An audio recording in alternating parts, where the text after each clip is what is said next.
Chapter 4, Compost, in quotes, Cart. On the south side of the hill, the two boys were walking down the sloping road that led to the fields at the foot of their father's property. They had been dispatched to spend the afternoon with Bartholomew Cart and went across country instead of following the roundabout route. "That guy sure made Dad go hairy," said Brian. "I couldn't figure it very well. He was rude to Mummy, and Daddy can't take that." Brian thought about that. Mummy's been a bit rude to the own-your-own Ontario man, but it was safer not to criticize her with Kevin. In any case, neither boy thought of being rude was the worst thing in the world. "I wonder what that bumworthy is really after," said Kevin. "Our land. And everybody else around here?" The boys walked on in silence, Kevin in the lead, swinging at all grasses and weeds to chop off their heads with a stick he had picked up. Brian followed, looking mostly at the ground through his big glasses, apparently noticing all the little hoppers and insects that scattered in their way. At the foot of the hill, the farm road petered out, and they walked along the rail fence the length of one field, due south, and then turned west along a stone fence. They loved to teeter from boulder to boulder, grabbing at branches of trees that grew along the fence, and avoiding the remains of an old barbed wire line that had run along the top of the stones. It was now almost down most of the way, tangled with vines, and more dangerous for being out of sight. But the boys had been this way many times and knew all the danger spots. The stone fence led farther down the hill gradually and came to the end of a little stream called the Salt Creek on the maps. Here they could cross quite easily on logs, farther back the way they had come, or downstream they would have to get through the wet marshy land. Once across, they began to climb again. The log cabin of the Cart family was just in sight at the top of a long knoll. The knoll was pasture, with some of George Wiseman's cows grazing on it. Then came a rail fence of the zigzag or snake variety, and then the grounds of Cartagena, pronounced Cartagena with a G, as Professor Cart always insisted. Originally, someone had built a farmhouse here on top of a gravel mound with no water close by. Whatever had become of the farm, the house and buildings were tumbling down when the professor and his family bought it as a country retreat several years before. He had pulled down the log barn and faced the old house with logs. At the back of the house, where there were 2 or 3 acres of gravelly hillside rising slightly higher than the house, he had planted poplars, now 15 feet high, but with thick enough growth to provide a delightful woods for the children to play in. And as the professor would say, with thick enough roots to hold the water.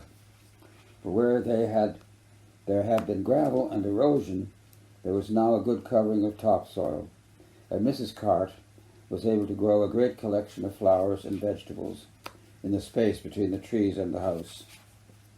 As the boys approached, they could see the professor and his son working away at the south side of the garden. Here the Carts had an elaborate system of compost piles and heaps.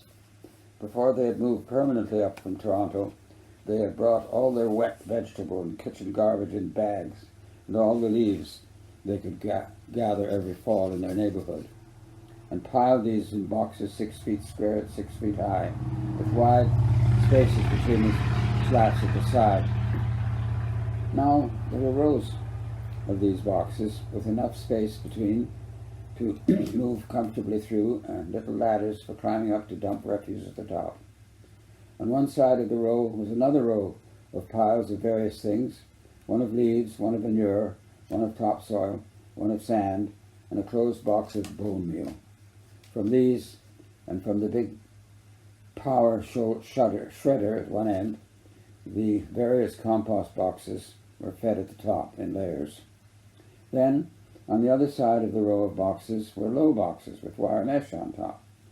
Through this the compost from the bottom of each pile was shifted. The pieces too big to go through were put back on top of the compost. Into the shredder and onto the compost went every description of waste, except plastics, rubber, metal, and glass. "Hi, Bart," called out Kevin. "What you doing?" "Hi, Kevin," replied Bart, turning towards them. "Shoveling some shavings for Daddy." He grinned. "Shavings?" asked the professor.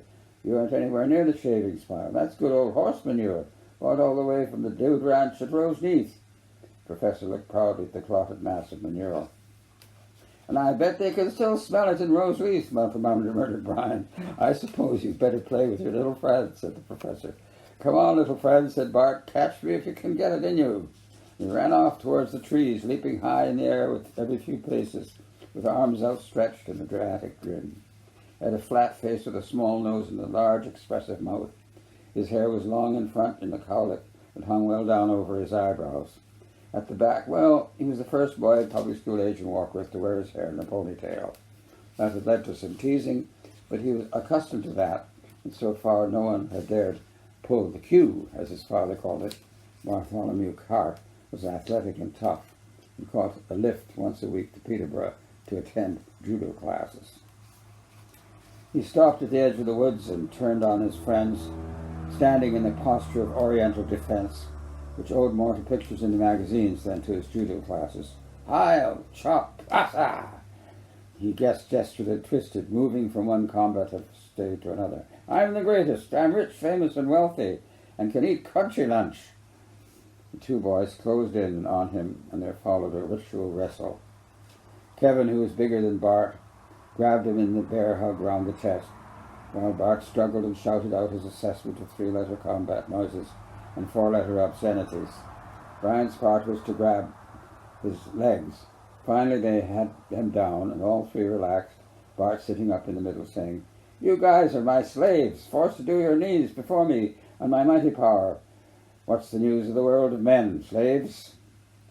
Kevin and Brian dutifully reported their views of Mr. Bondworthy's futile visit to the Scaces. Then Brian added, "Hey, Bart. Hey, you know all that sand down the road allowance towards Norham?" "Yeah. Mr. Wiseman says the sand used to be a lakeshore, and that our hill is called a whaleback." "Oh, so. So we could have a game of whale or a game of lakeshore." "Kids' games, yeah. Tell you what, Dad knows about the lake thing. Let's go ask him."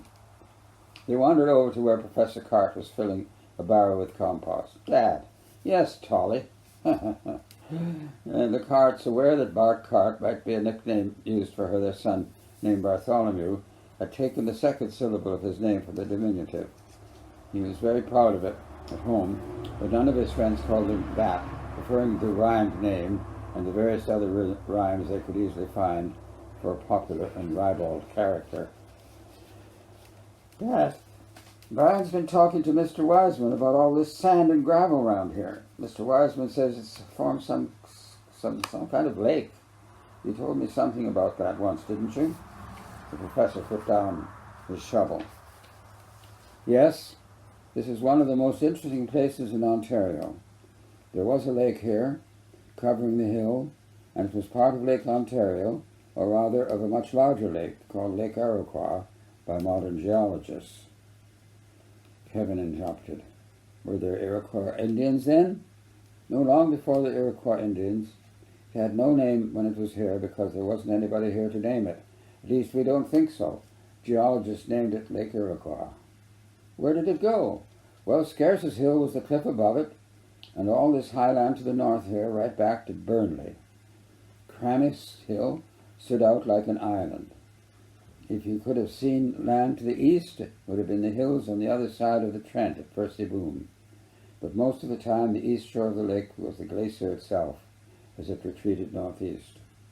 "Retreated?" Bart had a habit of pretending not to know what things meant in order to keep the conversation going. "Yes, Tolly.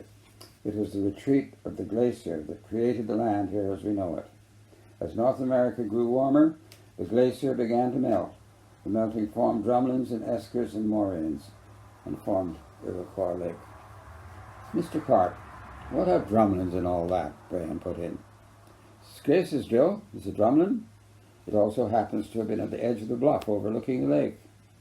But the drumlins are all over this area, which geologists call the Peterborough Drumlin Field. They are long, low hills, gently rising, and tend to all point in one direction. Mr. Wiseman says they're called whalebacks. Yes, they have several names. Geologists use the name drumlin, which is an old word for a little ridge. Dad, said Bart, why do they all point in the same direction? Because that was the direction in which the glacier was moving. As it moved, it created these pockets of gravel and boulders and soil underneath it. Like laying eggs. Yeah, Bart jumped up, popping his eyes and sticking out his tongue and waving his hands above his head. Yes, chuckled the professor, just like a great cold monster laying drumlin eggs as it moved. Eggs the shape of mouse dirt, but not the size of mouse dirt, reflected Brian, who always wondered why different creatures had such distinctive droppings. Kevin swiped at his brother, mildly embarrassed in front of the professor. Brian, get your mind out of the sewer. Never mind, said the professor. Nothing wrong with the sewer, just a matter of what you do with it. Brian has the mind of a systems analyst. He sees the glacier as a system. It feeds on snow in winter. As it moves, its waste is water on the one hand and earth formations on the other. The professor was carried away by the thought of it and glanced at Scace's hill and then down his own gravelly hill where he had made such good use of waste. He was so enraptured at the wonder of nature's processes that he didn't hear his son, who grabbed Kevin by the neck with a loud whisper. Bart didn't have any quiet anything. Yes, the glacier peed the lake and pooed the hills. Bart was so captured by the imagery at his elementary level that he too went off like his father into a kind of ecstasy and cartwheeled across the garden, ending up head first in a pile of hay and manure. Britton's usual solemn face broke into hoots of laughter, not only at Bart's language, but at his mishap. He rushed over to dance a jig, in imitation of his friend, in front of the compost from which the young clown, now half grinning and half cursing, was getting up, shaking his head, spitting and holding his nose all at once. They did not notice the look of shock on Kevin, who suddenly felt sick and sorry and ashamed. This is the end of Chapter 4 of Drumlin Fever.